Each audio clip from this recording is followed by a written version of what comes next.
wine blogging is incredibly popular. Well, I would say blogging in general, food blogs primarily, but wine blogging has become exponentially popular in the past few years.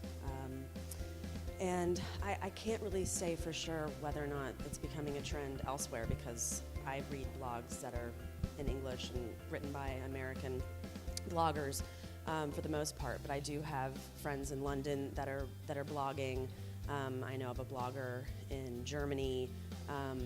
So I think that certainly print media is something that I hate to say it's not certainly not extinct, but I feel like, you know, Gourmet Magazine, which is one of my favorite food and wine magazines, has recently shuttered, and so now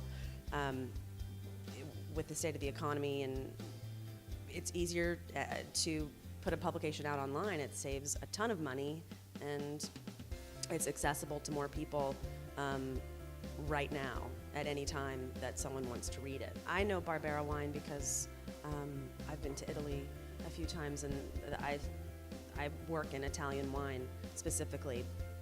But I think that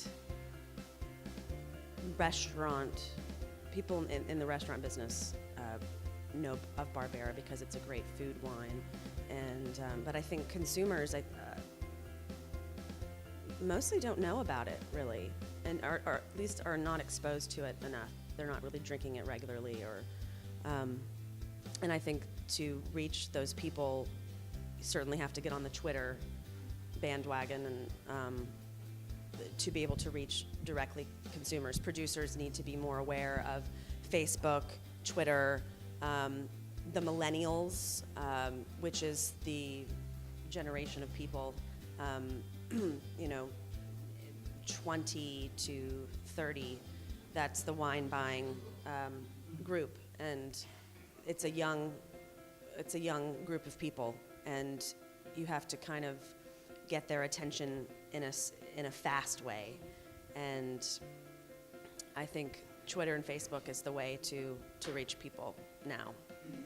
Yeah, getting a big ad in Wine Spectator isn't gonna, it's not gonna make as much of an impact. And the people that are buying the wine, that are really excited about wine, which is great, are young people, and they're on Twitter and they're on Facebook. So, I've worked in the restaurant business for a while, and that was always one of my favorite wines to suggest to a customer in the restaurant. I worked in an Italian restaurant, so it was great with the food. But I think it's a kind of a good way to get someone interested in Italian wine, kind of maybe like the gateway wine. Well, I think you know, Barbera for the most part is usually a little bit more affordable, and you're coming from this region that is very well known, Piemonte. They know the Barolo, the Barbaresco, and if you can kind of work that angle, and you know, it's like the little brother of these bigger wines, and you know, certainly a different grape altogether, but the land here is you know, why the wine is so good. And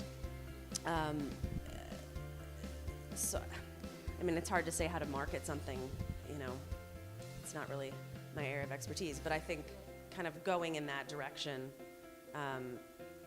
and it's a fun wine, but it can also still be very versatile, and can be complex, and a serious wine, but also doesn't have to be so serious.